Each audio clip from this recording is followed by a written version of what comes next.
I want you to understand one of the most misunderstood risks in retirement.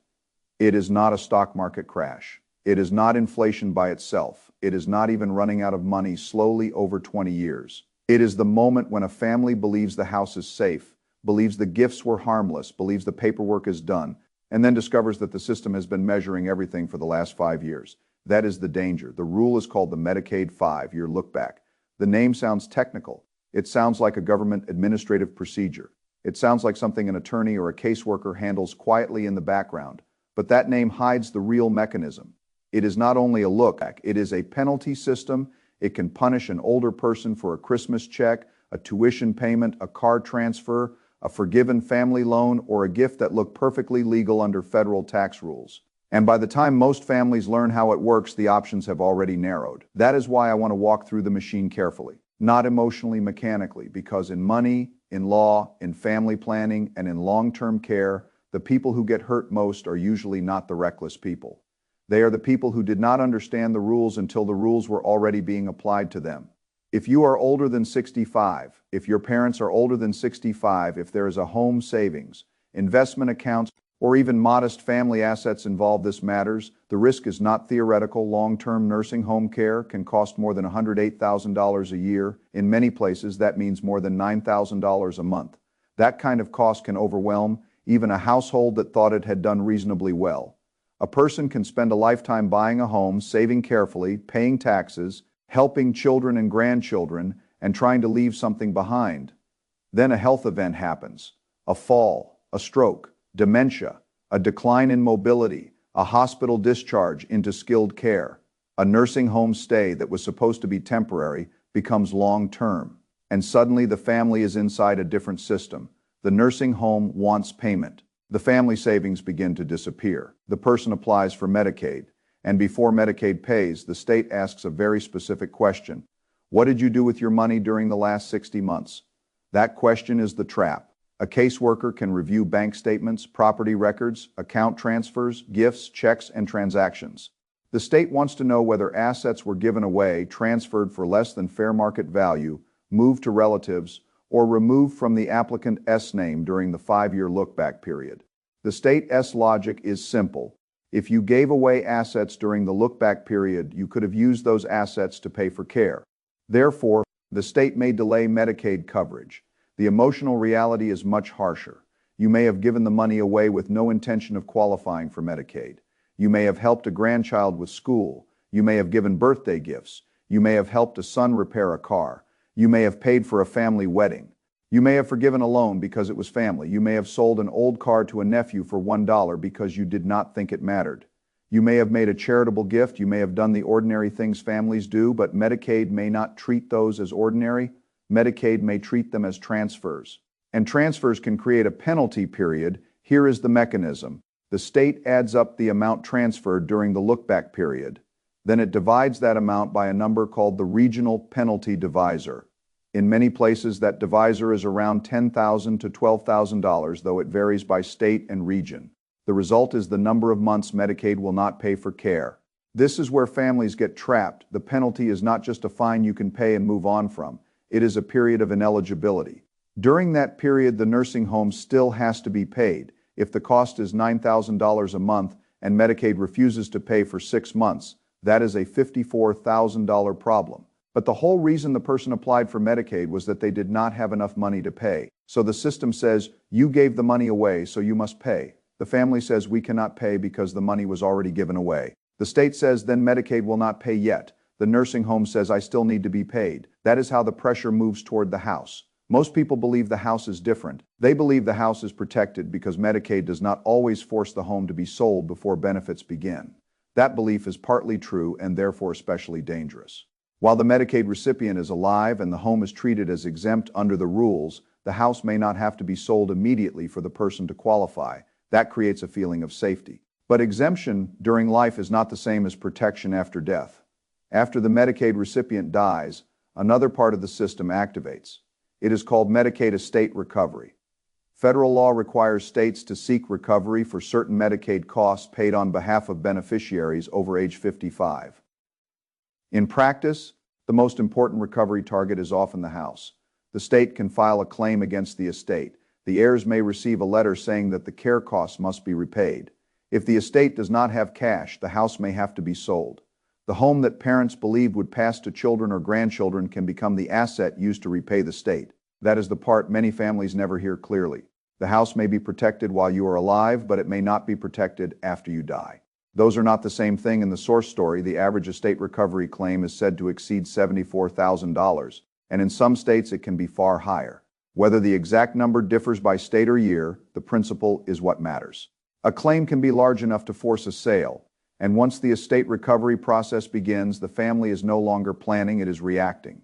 Planning creates options, reacting after death creates letters, claims, deadlines, court processes, and family stress. This is why timing is everything. Now, the look-back rule catches more than large transfers. This is another area where families misunderstand the system. They assume Medicaid only cares about major asset moves, a house transferred to a child, a large investment account moved into someone else's name, a big check written to avoid care costs. Those things matter, but they are not the only things that matter. Small transfers can matter too. A $400 check to a granddaughter can matter. A wedding contribution can matter. A college tuition payment can matter. Forgiving a debt can matter. Selling a car for far below market value can matter. Depending on the state, charitable gifts above certain thresholds can matter. There is no simple emotional exemption for kindness. The system is not asking whether the gift was generous, normal, loving, or innocent. The system asks whether assets were transferred for less than fair market value during the look-back period. That is a very different question. The IRS and Medicaid also operate under different rules. This distinction is critical. Federal tax law may allow annual gifts up to a certain amount without creating a gift tax filing issue or without using lifetime exemption in a way ordinary families worry about. In the source, the number mentioned is $19,000 per recipient. But Medicaid is not the IRS. A gift that is fine for federal gift tax purposes can still create a Medicaid penalty. Many seniors hear about the annual gift tax exclusion and assume that means the gift is safe for every government program. That is wrong. Tax rules and Medicaid eligibility rules are not the same system. That misunderstanding can become very expensive.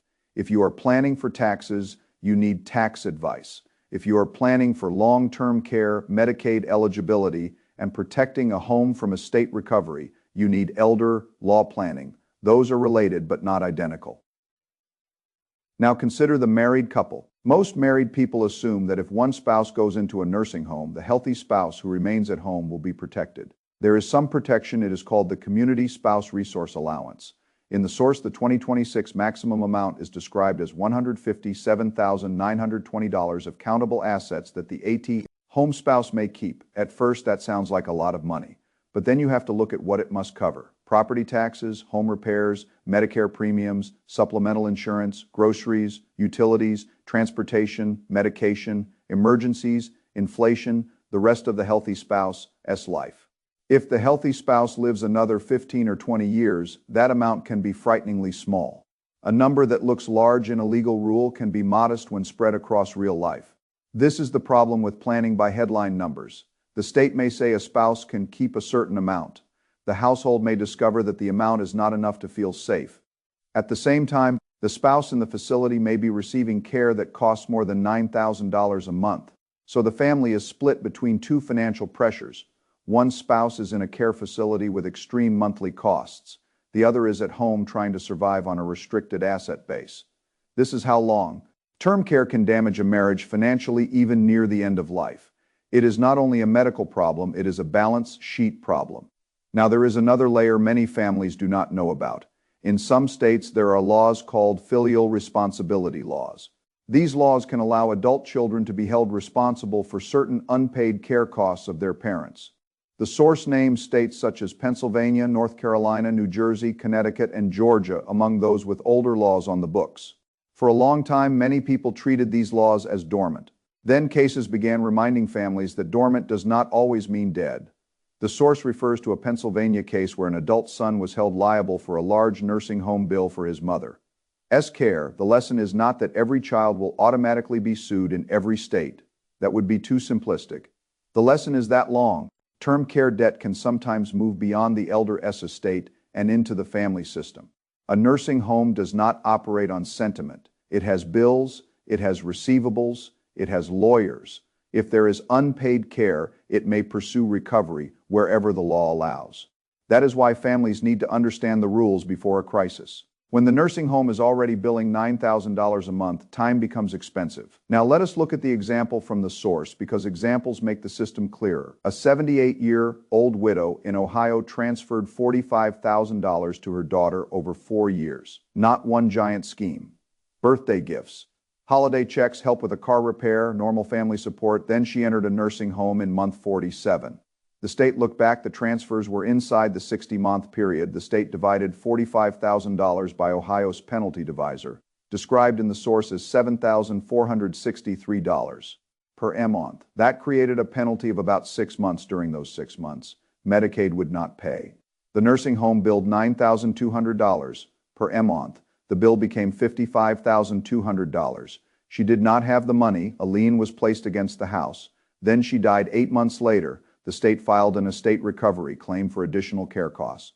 The daughter received notice that the home she grew up in would be sold. This is how a normal family story becomes a legal and financial disaster. No one in that story thought they were committing a crime. No one thought a birthday check would someday threaten the house. No one understood that the clock had already been running. That is the tragedy. It is not always bad intent. It is often lack of planning. The people who lose the most are often not the ones who tried to cheat the system. They are the ones who never learned the system. Now, there is a strategy some elder law attorneys use when there is not enough time left for perfect planning. It is often called a half-a-loaf strategy. The idea is that if a person already needs care and cannot wait 5 years, some assets may be transferred, and some assets may be kept to pay through the penalty period triggered by the transfer. If done precisely, it may preserve some wealth rather than losing everything to care costs.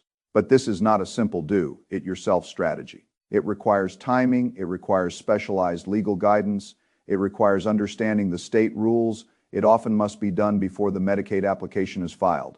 Once the application is filed, certain options may disappear. The important lesson is not that every family should use this strategy. The important lesson is that timing controls options before the crisis. You have the most options. During the crisis, you have fewer after the Medicaid application is filed. You may have fewer still after death and estate recovery. The family may be reacting to claims rather than planning. That is the pattern.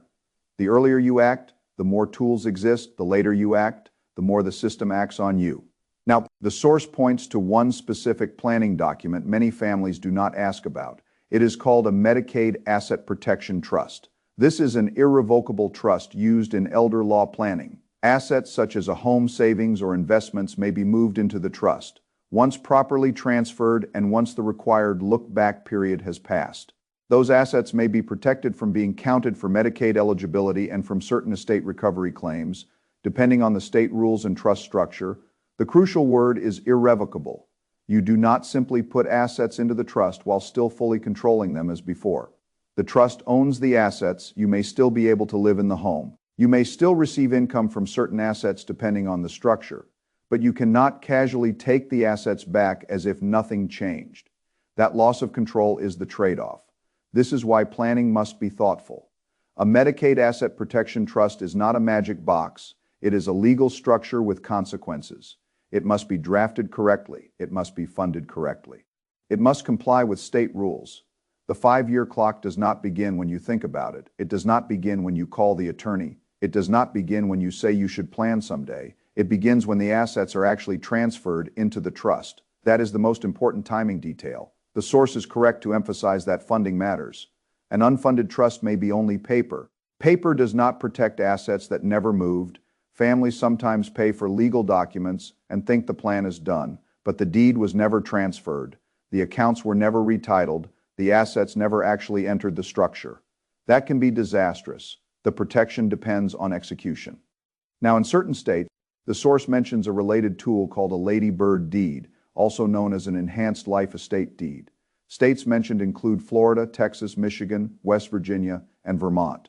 This type of deed may help a homeowner pass property outside probate and can sometimes help reduce exposure to estate recovery, depending on state law.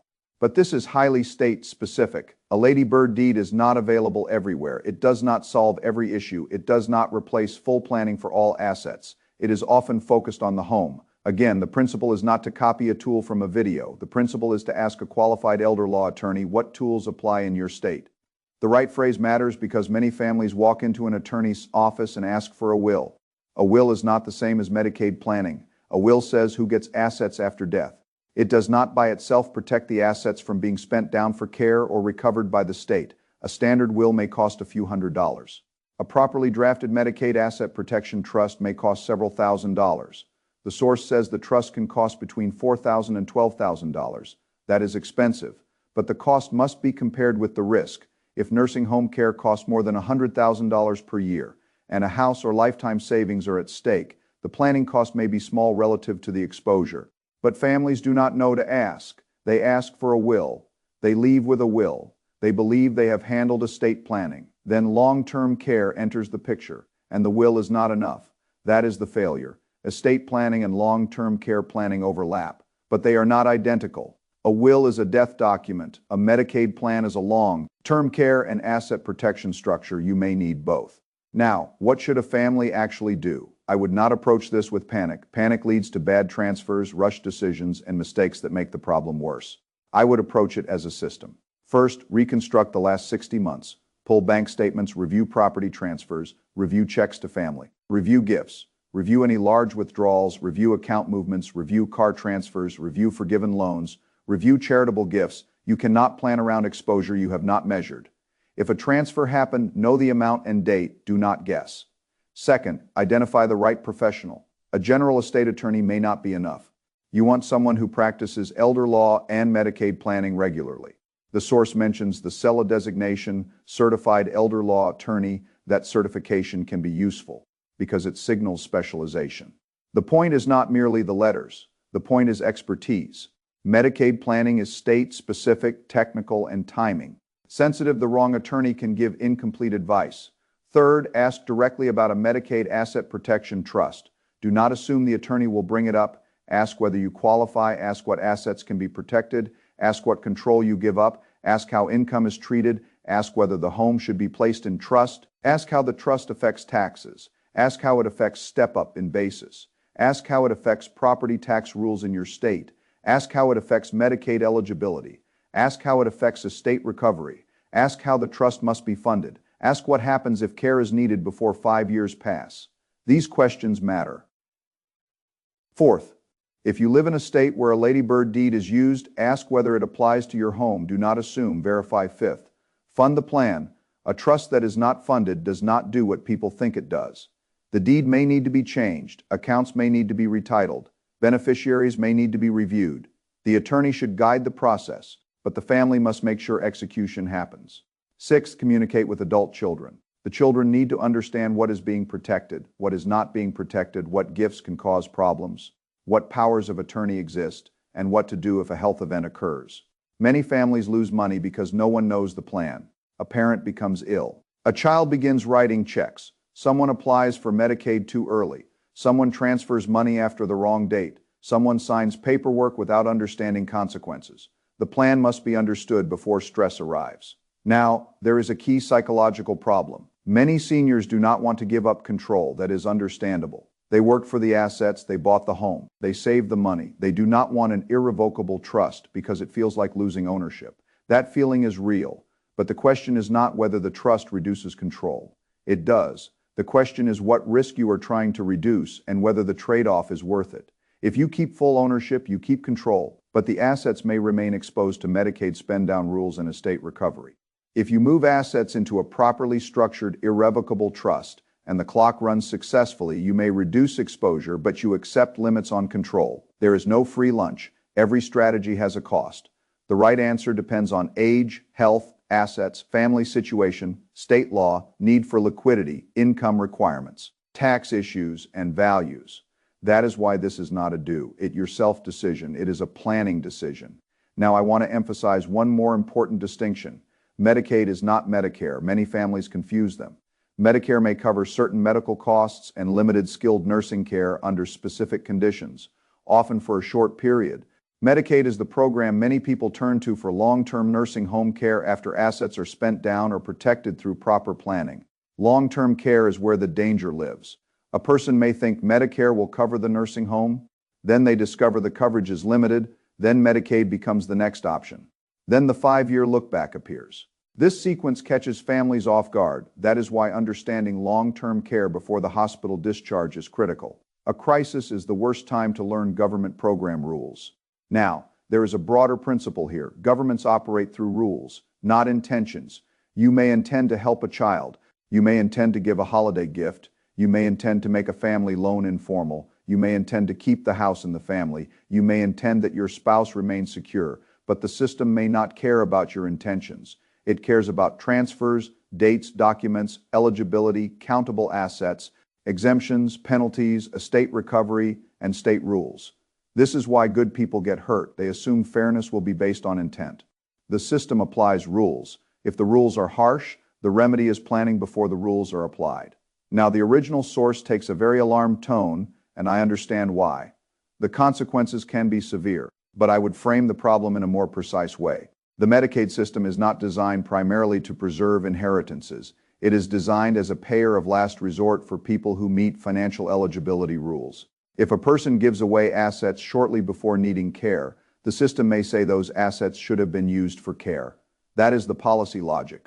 But the human problem is that most families do not know the rules, do not plan 5 years ahead, and do not realize that the home can be recovered after death. The gap between policy logic and family understanding creates the trap. Your job is not to be angry at the existence of rules. Your job is to understand the rules while there is still time to act. That is a very Dalio principle. Pain plus reflection equals progress. But in long-term care planning, reflection must happen before the pain becomes financially irreversible. Now let us talk about why estate attorneys may not bring up the trust. Sometimes it is not because they are hiding something. Sometimes the client asks for a simple will. Sometimes the attorney does not specialize in elder law. Sometimes the family wants the cheapest document. Sometimes the conversation never reaches long-term care. Sometimes the attorney is not qualified to design the right structure. Whatever the reason, the outcome is the same. The family leaves with a will but no Medicaid plan. That is why asking the right question matters. If you walk in and ask only, "Can you prepare a will?" you may get a will if you ask. How do we protect the house and savings if long-term nursing home care is needed? And should we consider a Medicaid Asset Protection Trust? You have opened the correct conversation. Questions determine answers. A bad question can produce a legally valid but practically incomplete plan. Now, timing is the central issue. The 5-year look back is 60 months, not 59, not when you feel like the plan should count. The clock matters.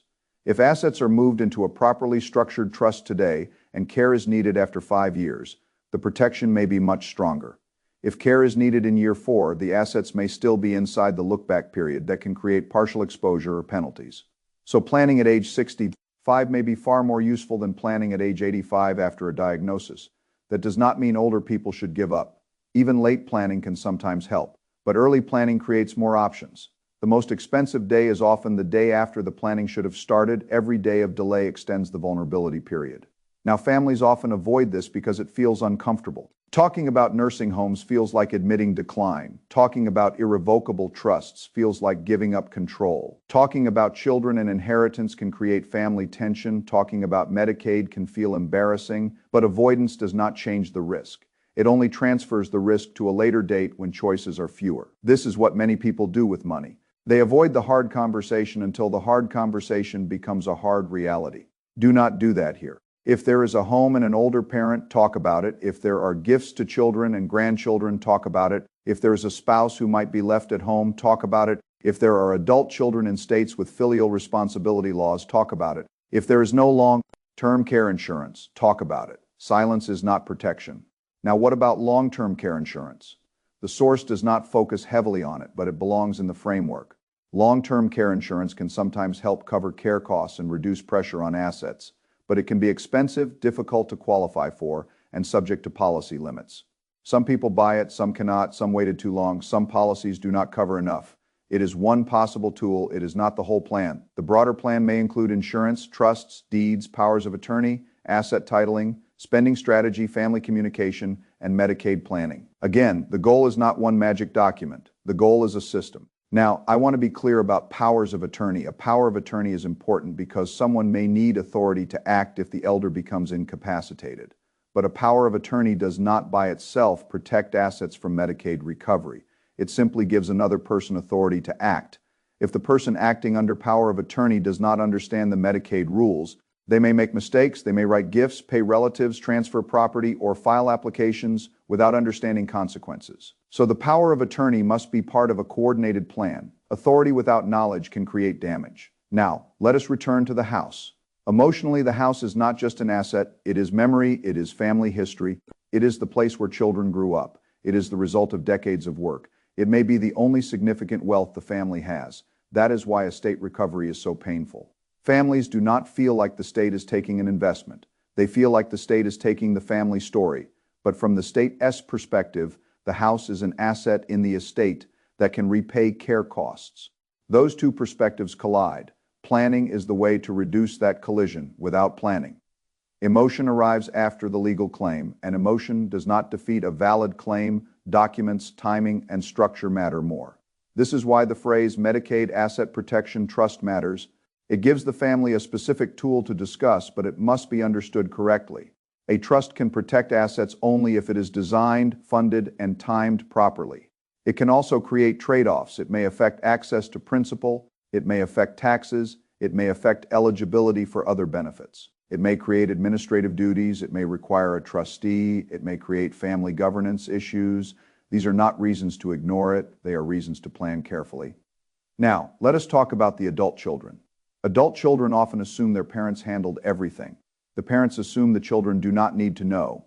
Then a crisis comes, and everyone discovers the plan was only a will in a drawer. That is not enough. Adult children should know whether there is a power of attorney, they should know where documents are kept, they should know whether a trust exists, they should know whether the trust was funded, they should know whether transfers were made during the last 5 years, they should know whether any family gifts could create penalty exposure, they should know the attorney's name, they should know what to do before applying for Medicaid. This does not mean children should control everything. It means families should not wait until the hospital social worker is asking for discharge decisions. Crisis compresses time. Compressed time creates bad decisions. Good planning expands time. Now, let us consider the family that has already made gifts. Do not panic. Make a list: dates, amounts, recipients, purpose, documentation. Then take that information to a qualified elder law attorney. The attorney may be able to evaluate exposure, calculate potential penalty periods, and consider available strategies.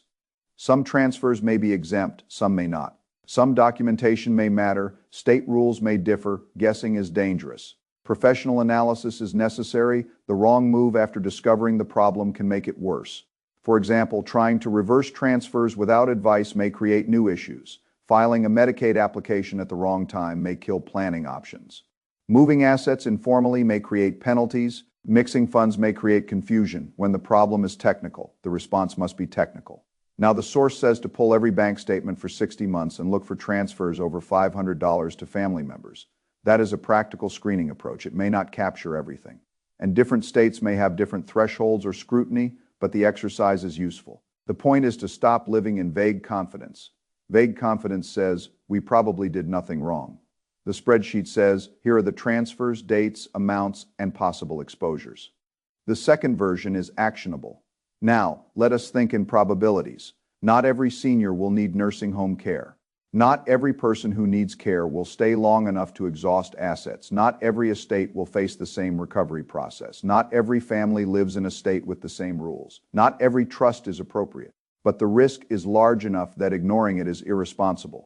Risk management is not about knowing that a bad event will happen. It is about understanding that if it happens, the consequences are large. A low probability, high consequence event deserves planning. Long-term nursing home care is one of those events. If it does not happen, the planning may still help organize the estate. If it does happen, the planning may be the difference between preserving the home and losing it. That is how I think about it. Now, there is a broader lesson about government programs. Government benefits often come with rules that are not intuitive.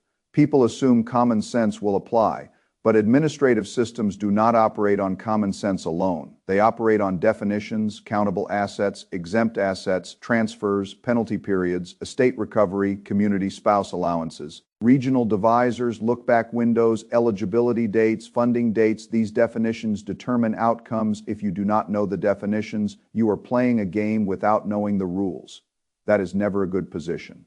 Now, the source opens with a strong statement that the people who should explain this have a reason to stay quiet. I would translate that more carefully. The system has incentives that do not always produce clear explanations at the right time. Nursing homes need payment, hospitals need discharge plans, caseworkers apply rules. General attorneys may not specialize, families ask incomplete questions. No one may be assigned the job of protecting the family's inheritance unless the family hires that expertise directly. So the family must take responsibility for asking. That is the key. Do not assume the system will volunteer the strategy that protects you. Systems tend to process people through rules. They do not always optimize for your long-term family outcome. That is your job. Now, what is the end game? If the 5-year trust clock has run, assets properly placed in the trust may be outside Medicaid accountability and may avoid certain estate recovery claims. The home may pass to heirs outside probate. The savings may be more protected. The family may have more control over the result. That is the ideal case. If the clock has not run, strategies may still exist, but they are more limited. If no planning exists and care is already needed, the family may face spend-down penalties, estate recovery, or forced sale after death. If filial responsibility applies and unpaid bills remain, children may face additional risk. That is the spectrum. Early planning is not about predicting exactly which outcome will occur. It is about moving the family toward the safer end of the spectrum. Now, let me state the central rule in plain language. The 5-year clock starts when assets are actually transferred into the protective structure, not when you learn about the rule, not when you schedule the meeting, not when you sign a will, not when you decide you will plan someday. When the assets move, that is why delay is costly. A person who waits 1 year has not merely waited 1 year. They have pushed protection 1 year further into the future. If care is needed inside that window, the delay can be expensive. The clock is unforgiving. Now, some people will say, I do not have much. This does not apply to me. But the house may be the largest asset. Even a modest house can represent decades of work and a meaningful inheritance. Medicaid recovery does not care whether the house is a mansion. It cares whether there is an estate asset available for recovery. A family with a modest home may have more to lose proportionally than a wealthy family with many planning options. This is why middle-class families must pay attention. The wealthy often have sophisticated advisors. The poor may have few assets to recover. The middle can be the most exposed to home. Some savings, no planning, and a sudden care need. That is the danger zone. Now, I want to close this in the same structure as the original source. The rule is not hidden because it is impossible to find. It is hidden because families do not know to look until the crisis arrives. The Medicaid 5-year look back can turn ordinary gifts into penalty months. The penalty months can create unpaid nursing home bills. The unpaid bills can create liens. The house may be exempt during life but targeted after death through estate recovery. The healthy spouse may be protected only up to a limited amount. In some states, adult children may face risk for unpaid care costs.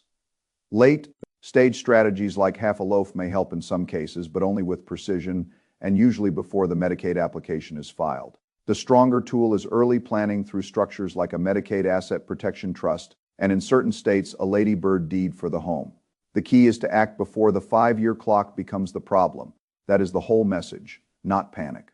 Preparation, not anger planning, not assuming the house is safe, verifying how it is protected, not asking only for a will, asking specifically about long-term care, Medicaid eligibility, estate recovery, and asset protection. The family that understands the system can act before the system acts on them. That is the difference. And in this area of life, the difference can be the house.